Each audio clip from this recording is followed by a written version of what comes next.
বিদেশিরা, প্রবাসীরা আমাদের এই মোবাইলগুলোতে, আমার মোবাইলে তো অহরহ বিদেশিরা কল দেয়, আমগো বয়ান ওই যে মোবাইলে শুনে কাঁদে।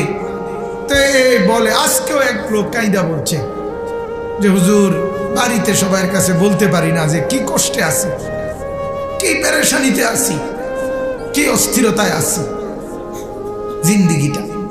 এজন্য বাজান খাস করে ওই লোক দোয়া চাইছে আজকে, হুজুর আমরা প্রবাসীদের জন্য। উনি অনেক ভালো লাগছে আমার একটা কথাই, ওই লোকটা আজকে দুপুরে মানে 5-7 বার কইছে এই কথাটা, হুজুর আমরা প্রবাসীদের জন্য একটু দোয়া করেন।